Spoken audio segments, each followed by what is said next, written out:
This is my Pinarello Maat track bike, a rather striking machine that I have the privilege of riding here at GCN. It's been highly requested by you lovely people that you want to know more about this bike.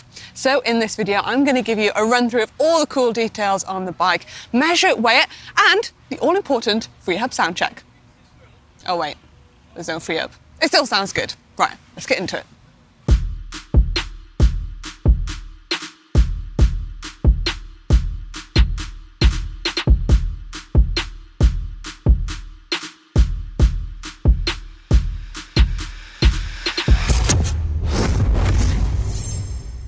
Come on, as far as track bikes go, this one is pretty incredible. The Maat was developed off the back of the Bleed Day. That was Bradley Wiggins' hour record bike that was built for individual events.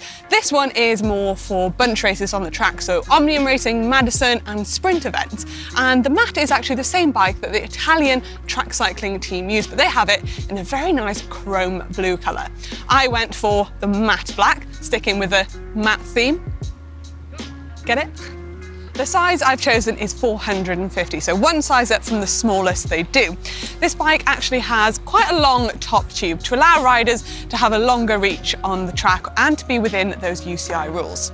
Everything on this bike is extremely aerodynamic with really wide tubing. The forks, in fact, are particularly wide. They're almost like blades, and the forks are one of the main differences between the Bleed Day and the Maat.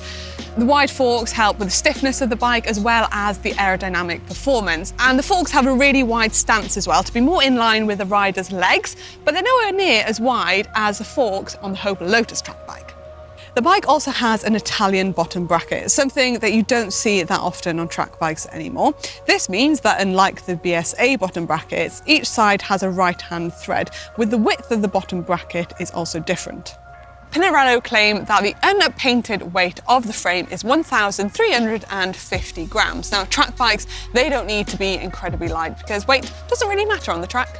When choosing the components for this bike, I wanted to keep quite a Italian theme going on. So I went for the Campagnola record cranks in 165. Paired with that, I've got a 51 tooth chainring, also Campagnolo, and then on the back I've got a 14 tooth sprocket. But as track riders, we're always changing what gears we have on the bike. So we'll have one gear for the warm-up, one gear for the main set, and then one gear for the cool down. But this gear kind of does it all for me if I'm just filming on the track. I'm also running a DID Pro Racing Keirin NJS chain. A popular choice for wheels on the track is a disc on the rear and a 5-spoke on the front. You do see people riding a disc wheel on the front as well, but that's more for individual events. I'm also running tubular tyres on here too, pumped up to at least 180 or 200 psi. Now moving on to possibly my favourite bit about this bike, the handlebars. Can we just take a minute to appreciate them, please?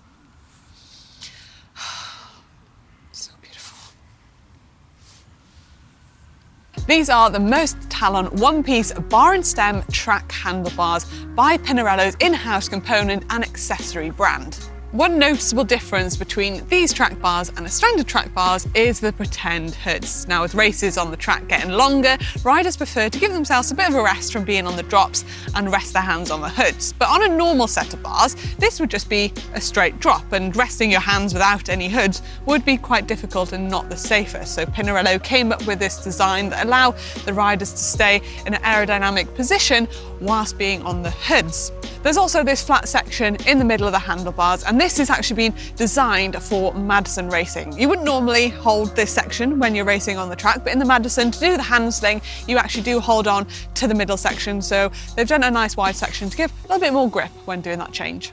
The bars actually only come in one size, and that's a 38 centimetre width, and they do have an 8.5 degree flare on the drops too.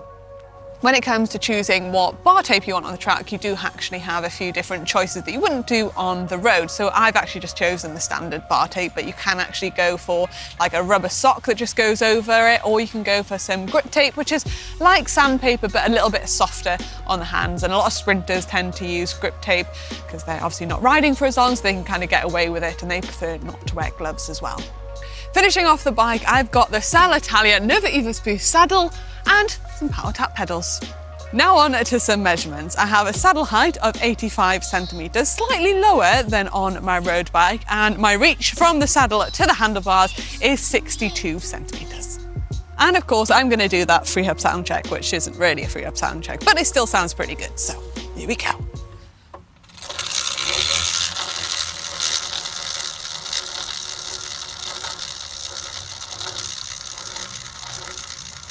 Now I just have to wait for the pedals to stop turning because I can't exactly pull the brakes. There we go. So that has been a run through of my Pinarello Maat track bike. I hope you've enjoyed. Let me know what you thought of it down in the comment section below. And if you have any questions about the bike, I'll try my very best to answer them. And don't forget, I'm going to upload this to the Bike Vault so you guys can vote on it. Nice or super nice?